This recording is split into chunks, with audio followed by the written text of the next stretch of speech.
All right, welcome to B Shifter, John Vance, Josh Blum. Welcome to the program today, and we are going to be talking about air management in just a few minutes because that's the topic of the week. But first of all, just want to remind everybody that the Hazard Zone Conference is quickly approaching. It's October 5th and 6th in Cincinnati, Ohio. 2 days of learning, a ton of instructors, a ton of topics. We've got the agenda out there right now on an app. So once you register, we're going to give you all the classes that there are for you to attend. So you can already start planning right now. So you can go to bshifter.com to set that up. Or if you need more information, you can just reach out to Josh or I, and we can answer any of your questions there. But we're looking forward to seeing everybody at this year's Hazard Zone Conference. And I'm looking at myself here on the camera. If you're watching on YouTube, I got the new B Shifter trucker hat, and we're going to have that available for everyone to purchase over at the Hazard Zone Conference in Cincinnati. We'll have a little store set up for folks to shop. How are you doing today, Josh? Fantastic. All good. I'm super excited about the conference. Quickly approaching. I think we're, 29, 28 days away.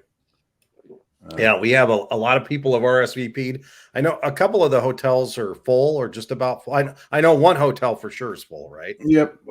Yeah, the main host hotel connected to the conference center is full, and then the other ones are have pretty much so filled up. So yeah, that's always good. I mean, bringing it back first time since 2017, and stand by because this is just the beginning. Yes. And we will be announcing dates soon for next year's conference. So if for whatever reason you're not able to make it this year, we're going to have those dates out very shortly here. And also we will start registering people with an early bird price right away. So that is coming up to be announced soon. So looking forward to that. This week in the B Shifter Buck Slip, the B Shifter Buck Slip is our weekly newsletter that we put out to incident commanders, fire service leaders. It's a one-stop shop on what's going on, the topics of the day.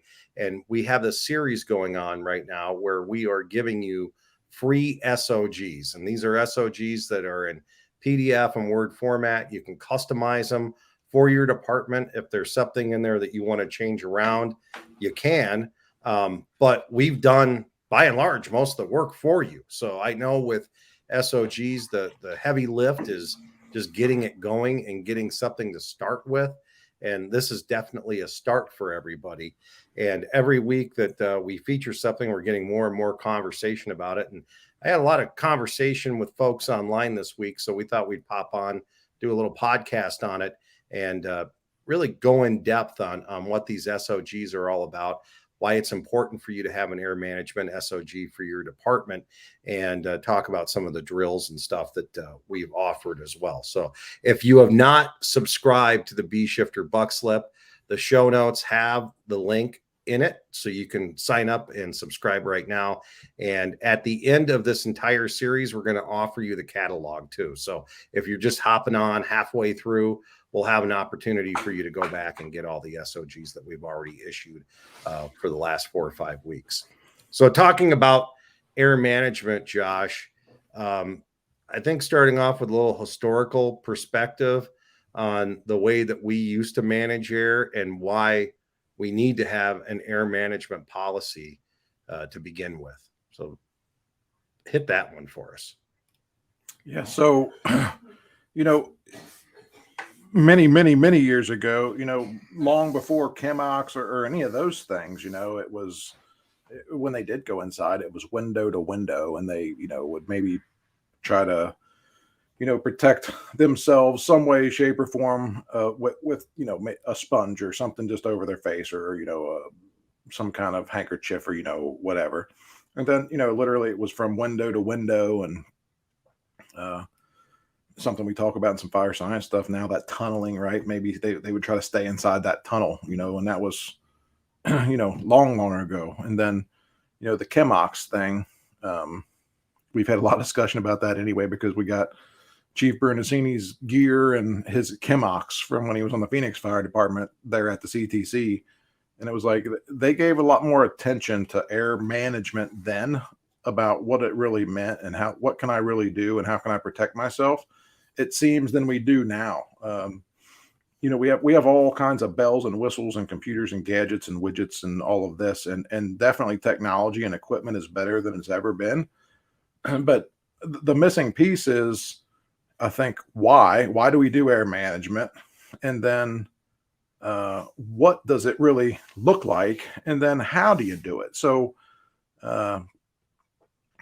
I have a few events in my time working in the fire service that I remember being in buildings and working too long, and you end up taking your mask off and you take that breath and you're like, holy shit, I didn't realize it was that bad still. And I got plenty of events that I've been involved with as a doing review, where one of them locally right here in Ohio, 7 feet inside the front door, couple companies cluttered at the front door, which is not best practice, but it happened.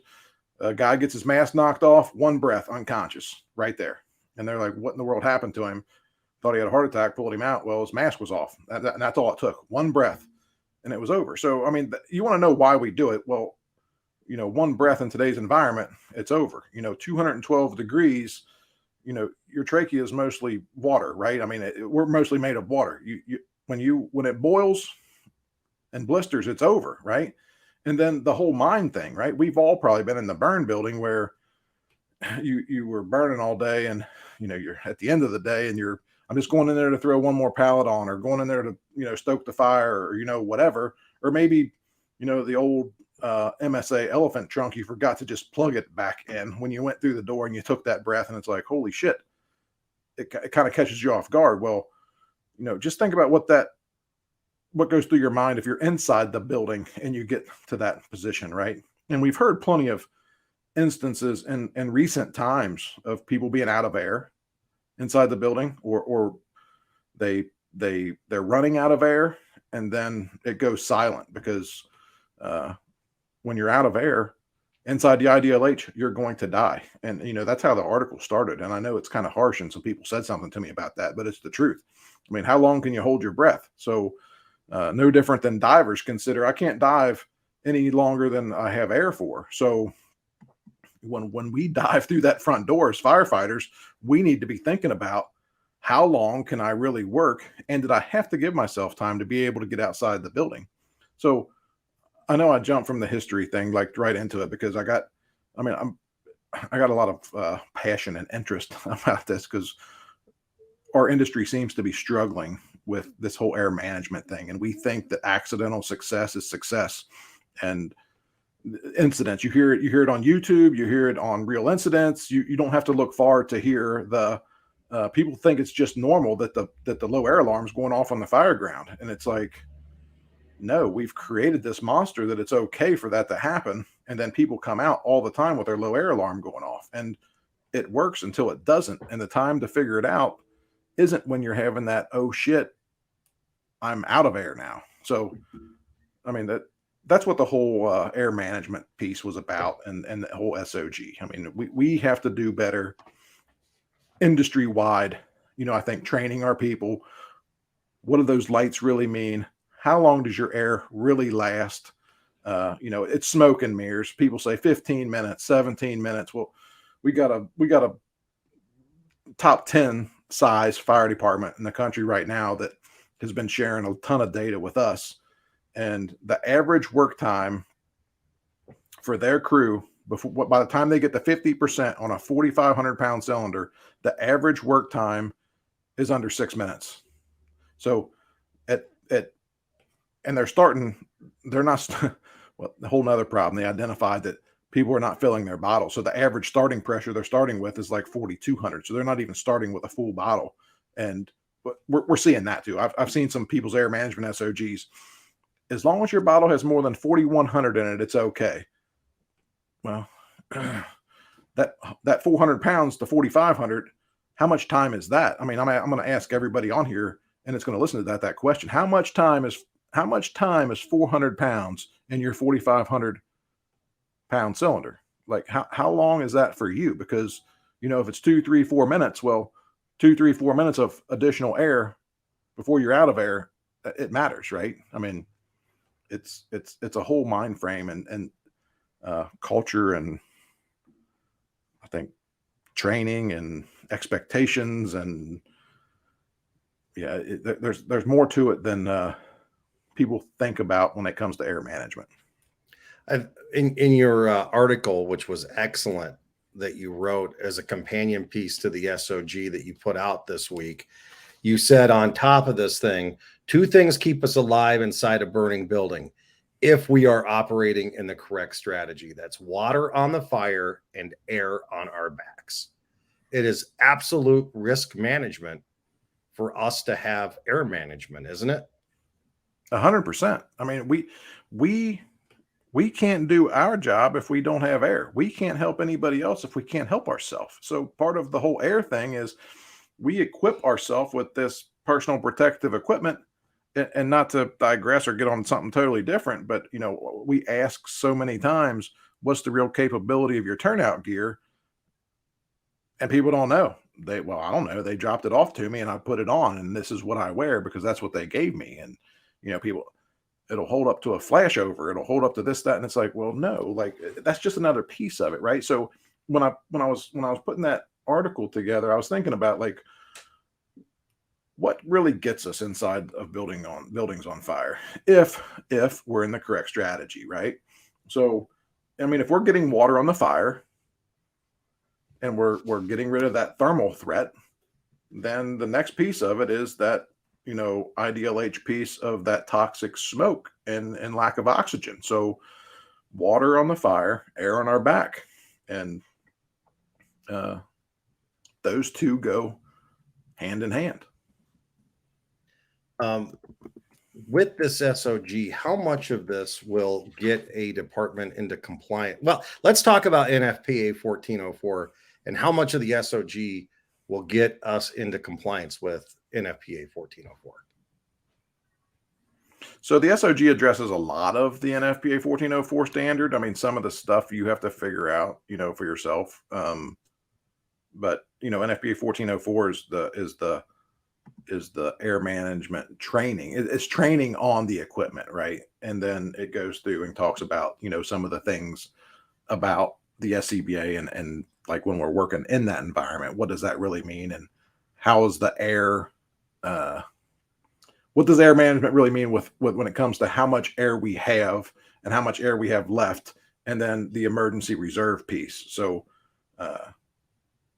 we're the new standard 33%. 33%. When you get to that last 33%, you're into the emergency reserve. And so many people think that the emergency reserve is, no, it's my reserve just to get out. Well, it is your reserve to get out, but if you have an emergency, so we should not be in the IDLH with our low air alarm going off. And I mean, we define that and line that out in the SOG, but to get to that point, you have to roll out the expectation. To roll out an expectation, you should really have an SOG. Once you have that, then you got to train on it and get people on the same page as far as, no, this is what we want, and this is what we want you to do.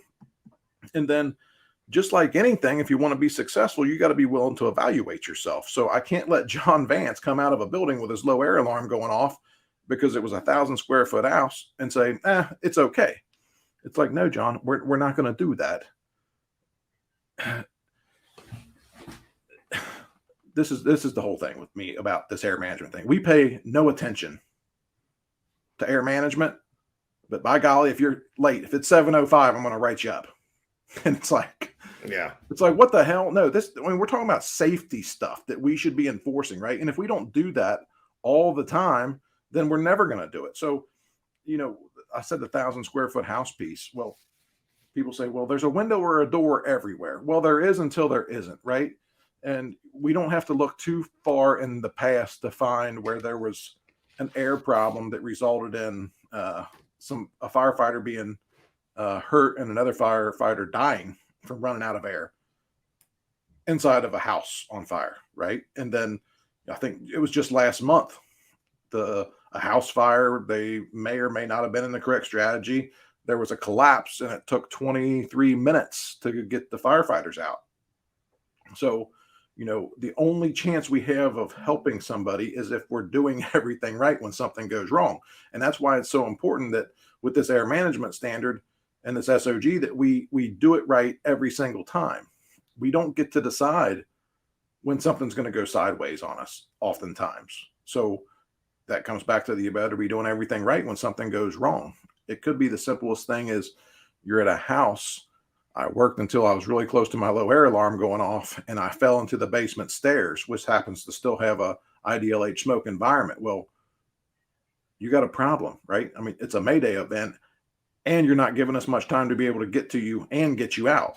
So that's why we have to do everything right. We can't flip a switch and make everything in that house, the environment, fine, right? If it's IDLH, it's IDLH. So going back to your historical perspective, that's how it was. We always waited until those bells went off until we left. That's how I was actually trained when I became a firefighter. Well, you leave when that bell goes off. There was no talk of air management, and that was only 30 years ago. And getting ready for this podcast, I actually have spent the last few days drilling, and I went into our hose tower and did the steps on a full bottle. And I timed myself every time. And until I got to halfway, which I get an alarm at halfway and you start lighting up amber, right? It was 15 minutes of what I would consider continuous work for somebody like me. I am a chief, and I'm not pulling ceiling or stuff, but I'm inside walking around. That's probably what I'm going to be doing, and walking stairs. That's only 15 minutes of work time. And you have to plan accordingly. And that's for somebody who's in moderate shape. So you have different people that suck down that air differently. How do we learn the limitations of our crew, and how do we get our crews to learn their limitations? Well, one thing I think that has happened throughout time is that we have trained people to work until that low air alarm goes off. And then we've told them, hey, you can work, you can keep going even, or we stop them when their low air alarm goes off and just have them go sit in the corner and show them, hey, this is how much time you really have. And I don't disagree with that. I think there's value in that, right? So, in this week's buck slip, we rolled out two different things. One of them from here in Hamilton County, and another one from another Blue Card Fire Department. The one in Hamilton County was a working exercise. So they set up, some fire department like work so that people were working at, I'd say, a moderate fire pace. There's no heat involved, but so that they're working, and they measured like how much air did they have when they started, how much air did they have when they got to 50%, how much air did they have when their low air alarm started going off, or how much time did they have, how much time was it when their low air alarm started going off. And then at that point, they'd have them stop. And then they'd basically show if you can get your breathing under control, which if you're having the worst day of your life and you're dying inside of a building, the chances of you doing that is not very good.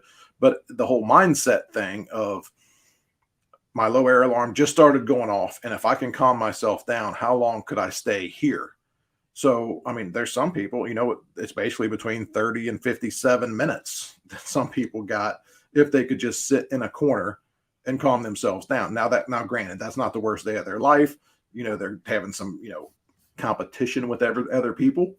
And then, they've tied that back to when their low air alarm starts going off, the company who was in front of them doing the air management drill with under zero visibility does a transfill of that bottle, but they don't actually transfill. They just plug it in with the transfill bottle turned off, just as another piece of the exercise. And that with that, they were just measuring how long does that really take, one, and two, how successful are we doing that? So, that's just a drill that we included into there that you could do, and you could come up with your own information. And, it's pretty widespread. And when you see an SOG that says crews can work 12 minutes at this fire department, you got a bad SOG, because, I mean, we've got a few thousand people, data from a few thousand people now, all using 45-minute cylinders with the same cubic feet of air in them. And I mean, we got times that are at 7 minutes, some people's low air alarms going off. And we got people that, I think the highest one we've seen is maybe like 17 or 18 minutes. And some of that is uh, they're sandbagging a little bit, not working at a good fireman's pace.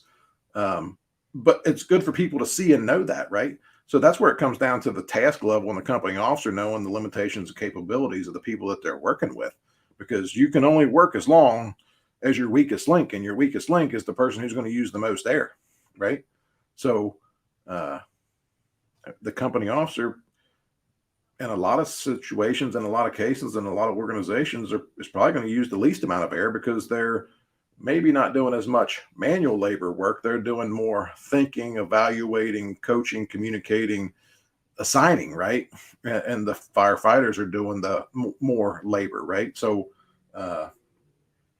one thing they saw was that somebody that is actually on the nozzle is using more air, it seems, than the person who was backing them up. And I mean, I guess in some ways it makes sense. They're getting some more exposure. Maybe their mind frame's a little bit different. They are probably moving around a little bit more. I mean, I don't know. You and your organization need to figure out what it looks for you and all of your personnel, and then align that with your organization to figure out what does air management really mean for your fire department. Have you ever seen a fire department that has a different policy, an actual policy for a small house versus a commercial building? Or is that just all make-believe stuff? Because you hit on it at the beginning of the podcast. You're talking about 1,100 square foot building. And, the mindset that some have is, well, I can just walk out of this building when I run out of air. But when you apply that mindset to a 5,000 square foot building or an 11,000 square foot building, what happens, and why can't you have that mindset? What happens with that mindset? So you say there's, one policy. Why do we have to follow one policy? Well, really, it comes down to me for something as simple as this. And I say this all the time, and people look at me like I'm crazy, which maybe I am. But you don't get to decide when you're going to have an accident and put your seatbelt on. So that's how I align it at this house, right? You don't get to decide when something's going to happen. You don't get to decide when conditions might change, right? So if we don't do these things basically all the time, then we're not going to do them really ever. So you're talking about 1,100 square foot house. Say I'm 12 feet inside of a building versus 100 feet inside the building. Well, when we have thinking firefighters, officers, tactical bosses, and strategic ICs, we know, right, that if I'm at 1,000 square foot house, that company can probably stay in there and work 8, 9, 10 minutes and still have enough time to get out before their bell goes off. I'm 150 feet down a hand line. I can still be inside the building, inside the IDLH, the same amount of time. It's just how much work am I actually going to get done at the fire location, because my travel time, right? It took me 3 minutes to get to the seat of the fire, and it's going to take me at least 3 or 4 minutes to get out, right? So that only leaves me 5 minutes, 6 minutes, whatever it is, working at the seat of the fire. So, I mean, that's that mind frame thing. But the whole thing of, and I have seen it, that if we're at a house fire, it's okay for my personnel to have their low air alarm come off at a house fire. But I'm not okay with their low air alarm going off when they come out of a commercial building fire. And I know of 2 fire departments that I'm familiar with that have something similar to that, or they have that mind frame anyway, that it's okay to come out of a house with your low air alarm going off. And I've been to commercial building fires with them. And what do you think happens at commercial building fires? They come out with their low air alarm going off. Yep. Because they don't flip the switch, because they work. Their only notice that they're having an air problem, or that they're going to have an air problem, or they're getting close to having an air problem, or that there's an air issue or whatever, is when that actual low air alarm goes off. Because we don't spend enough time talking about what does that heads up display really mean.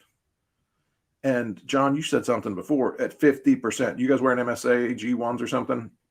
Or Scott's. so whatever pack you're wearing, so you can set it right. So at 50%, that's kind of the pre-alert that, hey, you're at 50%. You ought to be thinking about, telling somebody that I probably have to be replaced or, whatever. Well, two things I think happen with that. One, it just becomes the normal chirp that's in the background and everybody just knows, that's no big deal. Or I know of multiple fire departments that said, we don't like that chirp going off, so we're just going to turn it off. It's like, so you paid for this technology. This technology is available and you turned it off, right?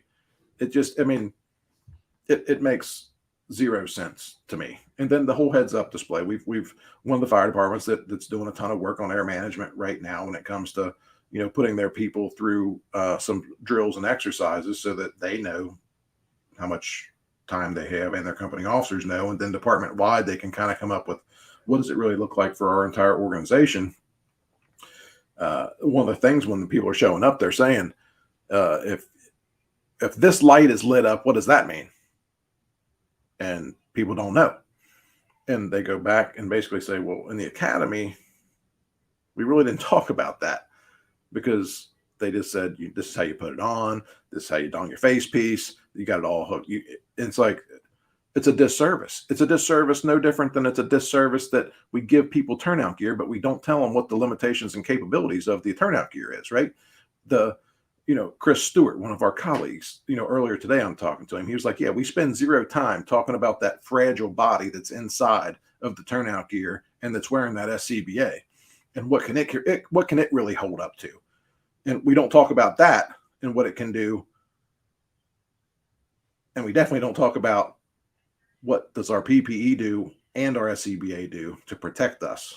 And when it doesn't protect us, what happens to our body? So, there's way more to this air management thing, I think, than we even put out. This is just a little snippet SOG, I think, to get people going down, the right path.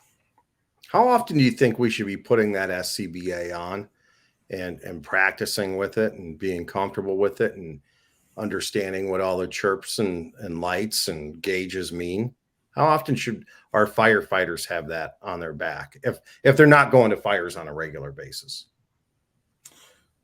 So, I think that has to just come back to evaluating your training and performance and drills. So, we train people on all the basic skills stuff so that they become competent with those tools.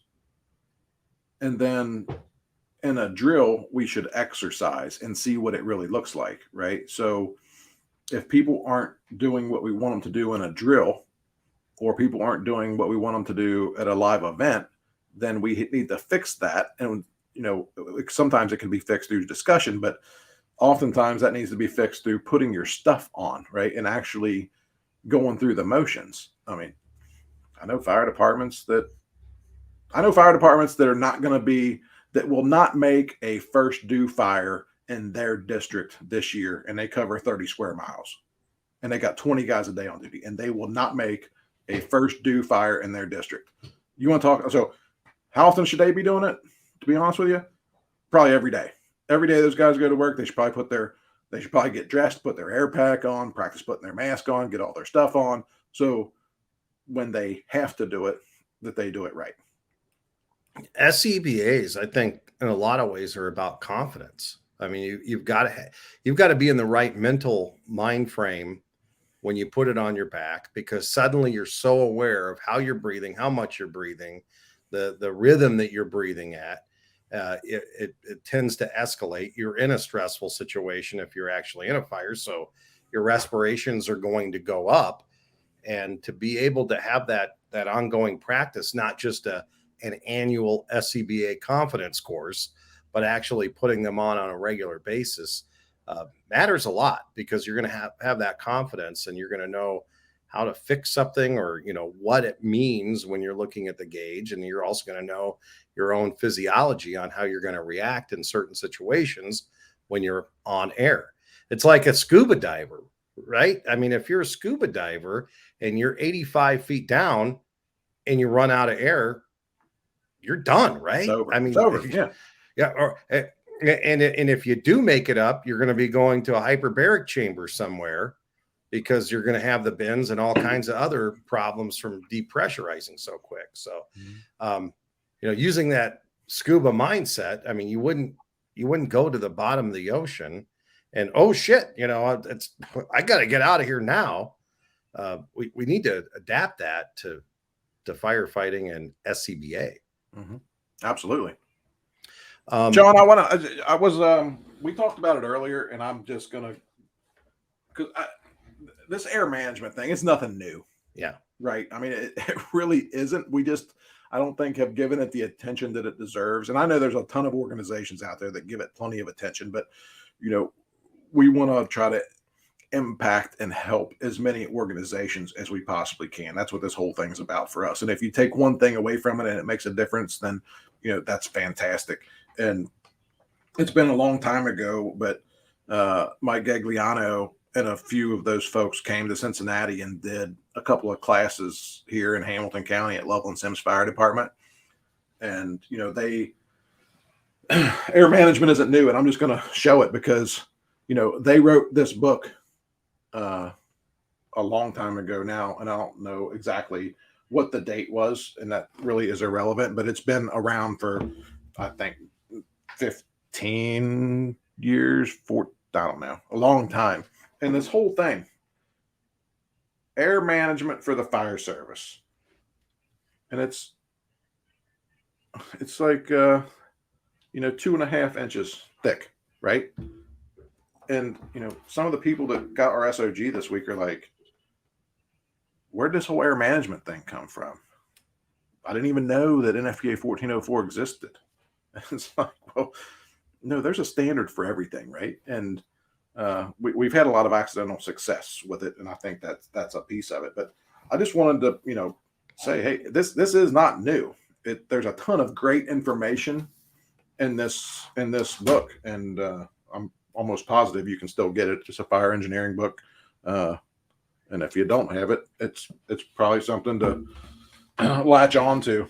And those guys do a fantastic, class and discussion too on air management and the point of no return and what does that really mean, and best practice and how do you prepare yourself and all of that. So I think that's a good way to wrap up this part of the discussion, because this is just scratching the surface, the SOG and the drills that we provided this week and the B shifter buck slip. If you would like to get your copy, you can get it in the show notes. We'll not only have an opportunity for you to get those and download them. If you sign up every week, every Tuesday morning, you will get in your inbox new SOGs, new resources for you as an incident commander and fire service leader that you can put into use right away. And we're helping you get that push start. But I think, as Josh says, there's so much to learn, so much to drill on, so many resources like the air management book out there and NFPA 1404 that you've got to dig into it to really do it justice. So you make sure you're doing the right thing for your firefighters, for your organization, and you prevent something bad from happening. As Alan Brunacini said, if we can't protect ourselves, there's no way we can protect our customers. And let's not become part of the problem. You said it. We take one breath in these superheated atmospheres with all kinds of stuff that's going to kill us. This isn't the 1970s anymore. You're going down. There's no way you're going to be able to help anybody else out. Any more on the SOG or what's available this week, Josh? No, just so the SOG is just a little overview thing, real quick. We lined those up. The command SOG came out first, and it was kind of just like the platform, and then we did division ops, communications, air management, accountability, and the one that's coming out this coming Tuesday is Mayday management, and it's coming out, and it really ties together and gives the reason why the first 5 exists. So you should do the first 5 so you don't have to do the Mayday management part. But if you do have to do the Mayday management part, you better be doing the first 5 to be able to manage the Mayday. So Yeah, I'm looking forward to that coming out this coming Tuesday. And then after that, we got the other two still coming out before the conference, Big Box and the EV Fire. So a lot of information out there. And again, if organizations take one thing from any one thing that we put out, it was worth it. Nobody's got to drink all the Kool-Aid or eat all the elephant. Just if it just helps a little bit, that's what this whole thing is about for us. Well, we're happy to help, and we're glad to get the word out. So if you're not getting it, again, sign up in the show notes. And if you have any suggestions for us too, let us know. Our information is in there as well. All right, Josh, thanks, man. Good seeing you. Looking forward to less than a month from now. We're going to be in Cincinnati at the Hazard Zone Conference. What class are you doing there? You got a couple of things going, right? Yeah, so Eric Phillips and I are doing the after action reporting. We've been working on a project for a while now about what does the after action reporting piece of an incident look like, and trying to build some tools to help organizations streamline that, to make having the conversation with people about the continuous improvement model a little easier. So we do pretty good at giving people the attaboys, even maybe when they didn't deserve it. But, so often we don't do very good having the conversation about this just wasn't quite where we want it, and we want you to do this, that, and the other. And it really, the SOG thing launched because of the after action reporting, because we kept having a discussion about, well, how do you have the discussion with somebody if their organization doesn't have an SOG and laid out the expectation and trained them? And it's like, well, that's pretty good. That's pretty good. Like you really can't. So, Blue Card is the avenue to train people. The fire chief, ops chief, company officer is the avenue to roll out the expectation. And the SOG is what's black and white that you communicate through, basically, of here's what we're going to do.